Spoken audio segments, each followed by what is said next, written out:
Hi friends, ఈరోజు మనం చేయబోయే వంట మెంతాక్ చికెన్ కర్రీ చేస్తున్నాం. చికెన్ కర్రీకి కావాల్సినవి 2 టమాటో తీసుకున్నాను, అలాగే 2 ఆనియన్స్ తీసుకున్నాను, అలాగే 2 పచ్చిమిర్చి తీసుకున్నాను, పుదీనా, అలాగే కొద్దిగా మెంతాకు, అలాగే కొద్దిగా కొత్తిమీర, అల్లం వెల్లుల్లి పేస్ట్ తీసుకున్నాను. ఇవన్నీ బాగా కడిగేసుకొని ఉప్పు పసుపు వేసి కొద్దిగా కూడా వాటర్ వేయకుండా చికెన్లో ఉండే వాటర్తోనే అంతా నేను ఉడికిచ్చేసుకున్నాను. ఇప్పుడు కొద్దిగా ఆయిల్ వేసుకోవాలి.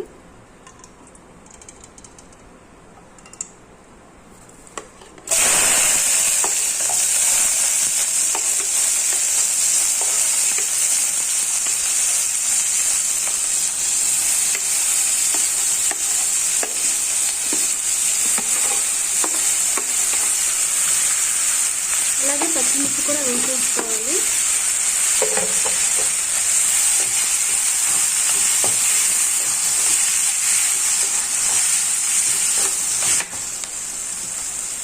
మెంతాకు వేసేసుకుంటున్నాను, అలాగే పుదీనా కూడా,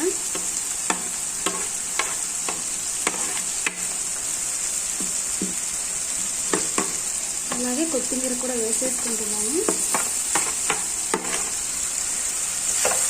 ఇవి కూడా బాగా ఫ్రై చేసేసుకోవాలి.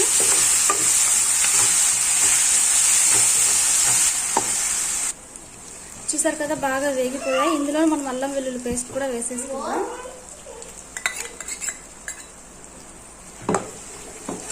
ఇది కూడా కొద్దిగా బాగా ఫ్రై చేసేసుకోవాలి.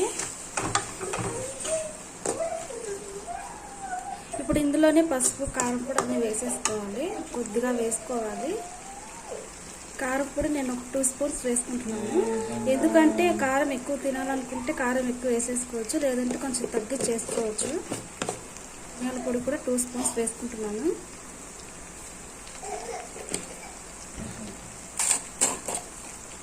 అలాగే కొద్దిగా సాల్ట్, చికెన్లో మనం వేసుకున్నాం కాబట్టి ఉడికించుకునేటప్పుడు కొద్దిగా వేసుకుంటే సరిపోతుంది.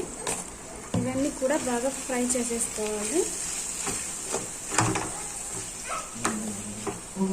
చూసారు కదా, ఇది కూడా వేగిపోయింది. మనం ఇందులోనే పసుపు ఉప్పేసి ఉడికించుకున్న చికెన్ కూడా వేసేసుకోవాలి.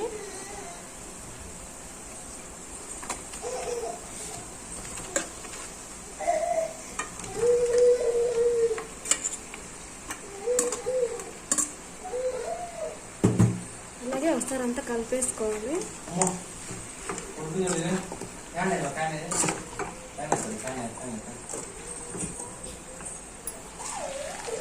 చూసారు కదా, అంతా బాగా కలిపేసుకున్నాము. ఇందులోనే మనం కొద్దిగా నీళ్లు పోసుకోవాలి.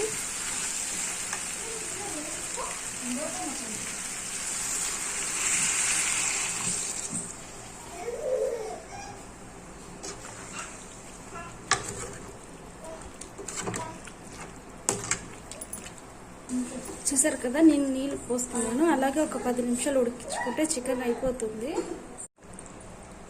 చూసారు కదా ఫ్రెండ్స్, బాగా దగ్గరికి అయిపోయింది. మనం ఇందులో కొద్దిగా కొత్తిమీర వేసేసుకుందాం. అలాగే మనం గరం మసాలా కూడా కొద్దిగా వేసుకోవాలి.